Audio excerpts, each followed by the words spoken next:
अरे ऐसे त दुख बहुते एक बाट जिंदगी में।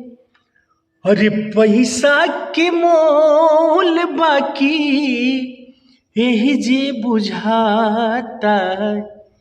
निर्धन के रोग जनी दी है विधाता। निर्धन के रोग जनी दी है विधाता। सीता दुख बहुते एक बाट जिंदगी में। पैसा के मोल बाकी यही जे बुझाता। निर्धन के रोग जनी दी है विधाता। निर्धन के रोग जनी दी है विधाता। नमस्कार, प्रणाम साथियों, जय श्री राम। आज शनिवार है, आज बजरंगबली के दर्शन यहीं से हम वीडियो बनाते हैं डेली। और आप जो है वीडियो में काफ़ी प्यार दुलार आशीर्वाद देते हैं, बहुत अच्छा लगता है साथियों। और हम कोई उतना बड़ा कलाकार नहीं हैं, कोशिश करते हैं आप सभी को मनोरंजन के लिए। शौक़ है एक फैशन कि कुछ हर एक इंसान को होता है ज़िंदगी में अपना अपना ये एक शौक़ होता है गाने बजाने या हर किसी का अलग अलग फैशन है। मेरा भी एक शौक़ है साथियों, गाना, कुछ गाने गुनगुनाने का। ऊपर वाले के आशीर्वाद, आप लोग सभी के प्यार से कुछ कर पाते हैं। और आप लोग का जो है कमेंट, एक एक कमेंट जो आता है मेरे ये गाने को लेकर के, तो काफ़ी अच्छा लगता है, बहुत सुकून मिलता है, ऊर्जा मिलता है कि चलिए मेरे कुछ जो भी मैं गुनगुना पाता हूँ आप सभी का प्यार आशीर्वाद से। तो चलिए, कुछ लोग देख तो रहे हैं, अच्छा हो या बुरा हो, जो भी हो आप कमेंट करें।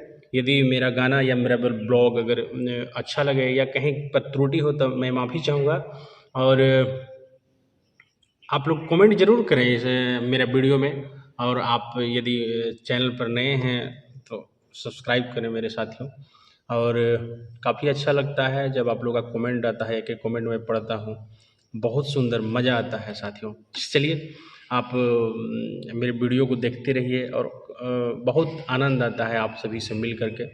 और देहिया के तोप कसहूँ भूखिया मिटावे। हरि खट के गरीब आपन इज्जत बचावे। अरे देहिया के तोप कसहूँ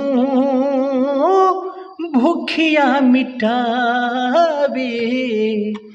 अरे खट के गरीब आपन इज्जत बचावे। यदि उकरा हो जाला कौनो रे बीमारी। यदि उकरा हो जाला कौनो रे बीमारी। बिना रे इलाज ने उन्हें चिचियाता। निर्धन के रोग जनी दी है, के रोग जनी दी है विधाता। इसे त दुख बहुते एक बाट जिंदगी में। पैसा के मोल बाकी यही जे बुझाता। निर्धन के रोग जनी दी है विधाता। निर्धन के रोग जनी दी है विधाता। से त दुख बहुते एक बाट जिंदगी में। अरे पैसा के मोल बाकी यही जे बुझाता। निर्धन के रोग जनी दी है विधाता। निर्धन के रोग जनी दी है विधाता।